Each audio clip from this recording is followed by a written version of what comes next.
peu importe la quantité de nourriture que vous allez donner à un chat, il ne deviendra jamais un lion ou un tigre. Parce qu'on peut vous vendre un chaton, comme il est félin, il a tout ce qu'il y a, la moustache et tout, on vous dit, ça va être un lion. C'est beau, parce que quand ils sont petits, ça ressemble, ce sont des félins. Si on te dit ça va être un lion, peu importe comment tu nourris, à l'âge adulte de ce chaton, il sera un chat et il aura une certaine taille.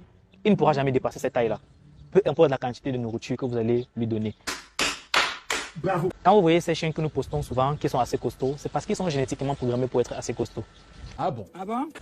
C'est la génétique. Ça veut dire que même si on ne nourrit pas très bien, ils auront quand même un minimum. Encore si on nourrit très bien, alors ils seront présentables, très costauds. Vous, le chien que vous avez à la maison, n'est pas prédisposé à être comme ce que vous voulez, ce que vous avez prévu. Quoi?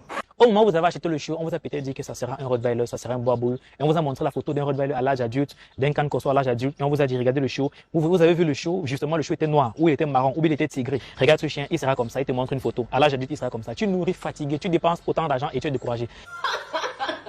En même temps, ceux qui ont les chiens de race, si vous ne nourrissez pas très bien vos chiens, ils ne seront pas costauds. Ils vont atteindre une certaine taille, mais ils ne vont pas atteindre le maximum. Et après, il n'y a pas que la nutrition, la balade que vous donnez aux chiens est très importante. Parfois, les chiens maigrissent pas parce qu'ils ne mangent pas assez. Ils mangent bien, mais ils sont stressés.